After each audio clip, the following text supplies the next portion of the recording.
Hello coders, welcome to the React Beginner series. நம்ம இந்த வீடியோல பார்க்க போறது functional component. Older versions of Reactல வந்து பாத்தீங்கன்னா நம்ம ஒரு காம்போனன்ட் வந்து எழுதுறப்போ classes யூஸ் பண்ணி தான் எழுதுவோம். இப்போ லேட்டரா வந்து React once வந்து hooks வந்து இன்ட்ரோடியூஸ் பண்ணோனே React சஜஸ்ட் பண்றது functional componentக்கு வந்து மைக்ரேட் ஆக சொல்லிட்டாங்க. ஸோ இப்போ பாத்தீங்கன்னா இப்போ நீங்க ஒரு ப்ராஜெக்ட் வந்து கிரியேட் பண்றீங்க அப்படின்னாலே நம்ம வந்து ஃபங்க்ஷனல் காம்போனன்ட்ஸ் தான் வந்து அதில் இம்ப்ளிமெண்ட் பண்ணியிருப்பாங்க. ஸோ நீங்க வந்து கிரியேட் பண்றப்பையும் ஃபங்க்ஷனல் காம்போனன்ட்ஸ் தான் கிரியேட் பண்ணணும். கிளாஸ் காம்போனன்ட்ஸ் வந்து கிரியேட் பண்ணக்கூடாது.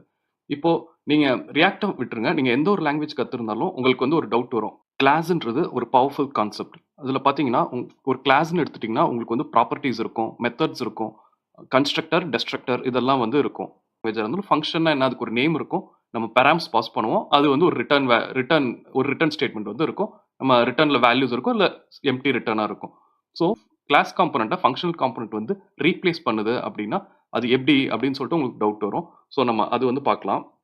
இப்போ ஃபர்ஸ்ட் வந்து நான் வந்து கிளாஸ் காம்போனன்ட்ஸ் வந்து நம்ம எப்படி யூஸ் பண்ணிட்டு இருந்தோம் அப்படின்னு வந்து காமிக்கிறேன். இப்பயும் வந்து நீங்க வந்து உங்க கோட்ல கிளாஸ் காம்போனன்ட் இன்க்ளூட் பண்ணா எந்த பிரச்சனையும் இல்லை, அது கரெக்டாக தான் வந்து ரன் ஆகும். இப்போ நீங்க பார்க்கறது ஒரு கிளாஸ் காம்போனன்ட். ஓகே, ஒரு எக்ஸாம்பிள் வந்து கிரியேட் பண்ணியிருக்கேன். இப்போ பார்த்தீங்கன்னா கிளாஸை வந்து எப்பயுமே இம்ப்ளிமெண்ட் பண்றப்போ ரியாக்ட் எக்ஸ்டெண்ட் பண்ணி தான் வந்து நம்ம இம்ப்ளிமெண்ட் பண்ணுவோம். மீன்ஸ் வந்து இன்ஹெரிட்டன்ஸ் வந்து அதில் ஃபாலோ பண்ணுவோம். ஸோ நெக்ஸ்ட் வந்து பார்த்தீங்கன்னா அதில் கன்ஸ்ட்ரக்டர் வந்து இருக்கும். ஸோ வந்து எந்த ஒரு கிளாஸ்னாலும் கன்ஸ்ட்ரக்டர் வந்து யூஸ் பண்ணுவோம்ல. அது போக இது one of the life cycle methods. இது வந்து நீங்க இப்போ பார்த்தீங்கன்னா ரியாக்ட்ல வந்து ஓல்டர் வெர்ஷன்ஸ்ல வென் கிளாஸ் வந்து நம்ம யூஸ் பண்ணிட்டு இருந்தப்போ மல்டிபிள் லைஃப் சைக்கிள் மெத்தட்ஸ் வந்து இருந்துச்சு. காம்போனன்ட் டிட் மவுண்ட் இருக்கும், காம்போனன்ட் வில் மவுண்ட் இருக்கும், காம்போனன்ட் வில் அன்மவுண்ட் வந்து இருக்கும். இது மாதிரி லைஃப் சைக்கிள் மெத்தட்ஸ்லாம் வந்து இருக்கும். இதெல்லாம் வந்து யூஸ் பண்ணுவோம். ஸோ ஒரு ஏபிஐ கால் மேக் பண்றதோ இந்த மாதிரி கேசஸ்ல எய்தர் வந்து காம்போனன்ட் டிட் மவுண்டோ இல்லை கன்ஸ்ட்ரக்டர்லயோ வந்து மேக் பண்ணுவோம். ஓகே, அடுத்து பார்த்தீங்கன்னா இதில் வந்து ரெண்டர்னு ஒரு ஃபங்க்ஷன் இருக்கும். இந்த ரெண்டர் ஃபங்க்ஷன் தான் வந்து நமக்கு வந்து கோடை வந்து ரெண்டர் பண்ணும். ஓகே, ஸோ இப்போ பாருங்க, நான் வந்து இங்கே ஒரு கிளாஸ் வந்து எழுதியிருக்கேன். கிளாஸ் காம்போனன்ட்டோட எக்ஸாம்பிள் போட்டு இது வந்து நீங்கள் தெரிஞ்சுக்கலாம். இது நம்ம யூஸ் பண்ண போகிறதில்ல, நீங்கள் உங்களை அண்டர்ஸ்டாண்டிங்காக வந்து இது சொல்கிறேன். ஸோ இப்போ பார்த்தீங்கன்னா நான் போயிட்டு ஆப்பில் போயிட்டு ரீப்ளேஸ் பண்ணுறேன். இப்போ வந்து எக்ஸாம்பிள் கிளாஸ் அப்படின்னு சொல்லி ரீப்ளேஸ் பண்ணியிருக்கேன். இப்போது என்ன ரெண்டராக இருக்குது பார்க்கலாம். சாரி, இதை திரும்ப ரீகம்பைல் பண்ணுறேன்.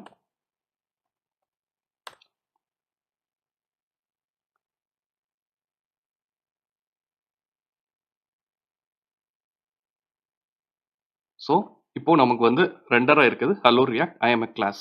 ஓகே, ஸோ இப்போ இதே ஃபங்க்ஷனாலிட்டிஸை நம்ம ஃபங்க்ஷனல் காம்போனன்ட் வச்சும் அச்சீவ் பண்ணலாம். இப்போ வந்து பார்த்தீங்கன்னா இது பாருங்க, இப்போ வந்து கிளாஸை வந்து ரியாக்ட் வந்து ஃபங்க்ஷனால ரீப்ளேஸ் பண்ணியிருக்காங்க. பட் அது எப்படி பாசிபிள் அப்படின்னா அங்கே தான் ரியாக்ட் வந்து ஒரு பவர்ஃபுல் கான்செப்ட் வந்து இன்ட்ரடியூஸ் பண்ணியிருக்காங்க, ஹூக்ஸ் அப்படின்றது. ஹூக்ஸ் பற்றி நம்ம லேட்டராக இருக்க வீடியோஸில் வந்து பார்க்கலாம். இப்போதைக்கு தெரிஞ்சுக்கோங்க கிளாஸை வந்து எப்படி நம்ம ரியாக்டில் வந்து ரீப்ளேஸ் பண்ணியிருக்கோம்னா ஃபங்க்ஷன்ஸ் ப்ளஸ் ஹூக்ஸ் இது ரெண்டையும் வச்சு நம்ம கிளாஸில் இருக்க எல்லா ஃபங்க்ஷனாலிட்டிஸையும் ஃபங்க்ஷனில் வந்து கொண்டு வரலாம்.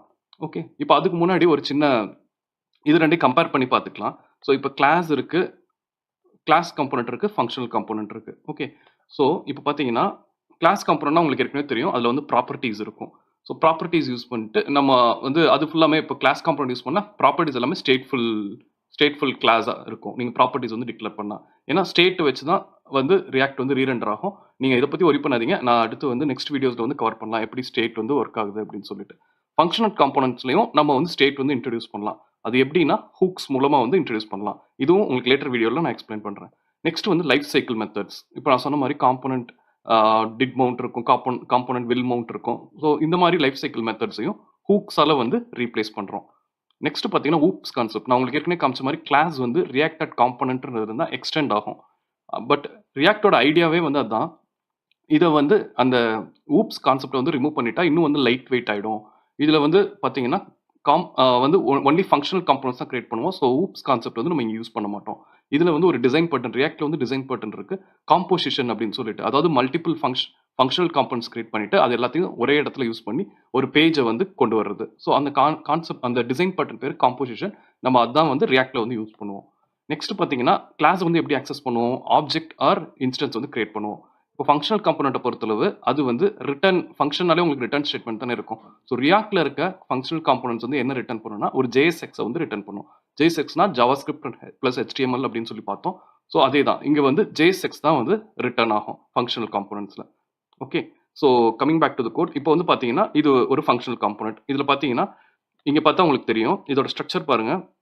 இங்க வந்து நான் ஸ்டேட் வந்து இன்ட்ரோடியூஸ் பண்ணல. ஏன்னா நம்ம ஸ்டேட் வந்து இன்னும் நம்ம வீடியோஸ்ல பார்க்கல. நெக்ஸ்ட் வந்து ஸ்டேட் பார்க்கலாம். இப்போதைக்கு இது ஒரு பேசிக் ஃபங்ஷனல் காம்போனன்ட். இது வந்து பார்த்தீங்கன்னா, ஃபங்ஷன் பண்ணியிருக்கோம். இதுக்கு நேம் வந்து எக்ஸாம்பிள் ஃபங்ஷன். இப்போ அது ரிட்டர்ன் பண்றது பார்த்தீங்கன்னா, ஒரு JSX. JSXனா இப்போ பாருங்க ஒரு ஹெடர் டேக் வந்து இருக்கு. ஓகே. இதுதான் எப்பயுமே ஒரு ஃபங்ஷனல் காம்போனன்ட் வந்து ஒரே ஒரு JSX மட்டும் தான் ரிட்டர்ன் பண்ணும். அதாவது ஒரு பேரண்ட் டேக் தான் இருக்கணும். இப்போ இங்க வந்து பார்த்தீங்கன்னா, H1 மட்டும் இருக்கு. இதே இது நான் இன்னொரு டேக் வந்து இன்ட்ரோடியூஸ் பண்ணணும்னு வச்சுக்கோங்களேன். இப்போ வந்து P டேக் வந்து இன்ட்ரோடியூஸ் பண்றேன். We love React. ஓகே. இப்போ பார்த்தீங்கன்னா, உங்களுக்கு வந்து எரர் சொல்லும். இந்த எரர் என்னன்னு பார்த்தீங்கன்னா, JSX expressions must have one parent element. So இதுதான் ஒரே ஒரு பேரண்ட் எலிமெண்ட் தான் இருக்கணும். ஸோ அப்போ வந்து இதை எப்படி ரிசால்வ் பண்ணலாம்? இதுக்கு வந்து ஒரு பேரண்ட் எலிமெண்ட் வந்து இன்ட்ரடியூஸ் பண்ணலாம். இப்போ நான் இங்கனக்குள்ள வந்து div வந்து ஒரு div tag வந்து ஆட் பண்றேன். ஸோ div tag ஆட் பண்ணிட்டு இதை வந்து wrap பண்றேன். ஓகே. இப்போ வந்து அந்த எரர் வந்து போயிடுச்சு. நம்ம இதுல பார்த்தீங்கன்னா, உங்களுக்கு வந்து ரெண்டர் ஆயிருக்கும். ஓகே. இங்க வந்து இன்னும் வந்து கிளாஸ் வந்து இருக்கு. நான் app.jsல போயிட்டு மாத்துறேன். Example function. ஓகே. ஸோ இப்போ பார்த்தீங்கன்னா, hello React, we love React அப்படின்னு சொல்லிட்டு ரெண்டர் ஆயிருக்கு. இப்போ எப்பயுமே div tag தான் யூஸ் பண்ணணுமா அப்படின்னு கேட்டா, அதுக்கு பதிலா ரியாக்ட்ல இன்னொரு டேக் இருக்கு. நீங்க div tag வந்து நீங்க ஏதாவது ஸ்டைலிங் இன்ட்ரோடியூஸ் பண்ண போறீங்க அப்படின்னா div tag வந்து யூஸ் பண்ணலாம் பேரண்ட் டேக்கா. இல்லைன்னா வந்து எம்டி டேக் வந்து யூஸ் பண்ணலாம். இது வந்து ரியாக்ட்ல ஃப்ராக்மெண்ட் அப்படின்னு சொல்லுவோம். நான் இதை ஸோ இப்போ பாருங்க இன்டென்டேஷன் செட் பண்ணியிருக்கேன். இப்போ பார்த்தீங்கன்னா ஒரு பேரண்ட் டேக் இருக்கு. ஒரு பேரண்ட் டேக்குள்ள இங்க உள்ள வந்து எத்தனை டேக்ஸ் வேணா இருக்கலாம். ஆனா வெளியே வந்து ஒரே ஒரு பேரண்ட் டேக் தான் இருக்கணும். அதனால தான் நம்ம H1 டேக்கையும் P டேக்கையும் வெளியே போட்டப்போ நமக்கு வந்து எரர் வந்துச்சு. JSX எக்ஸ்பிரஷன் எப்பயுமே சிங்கிள் டேக் தான் ரிட்டர்ன் பண்ணும். எய்தர் அது வந்து ஒரு div டேக்கோ இல்ல வேற ஏதாவது ஒரு டேக்கா இருக்கலாம். இல்ல வந்து அது வந்து ஒரு ஃப்ராக்மெண்ட்டா இருக்கலாம். ஓகே. So okay. நம்ம நெக்ஸ்ட் வீடியோல நெக்ஸ்ட் கான்செப்ட்ஸ் வந்து பார்க்கலாம். Thank you.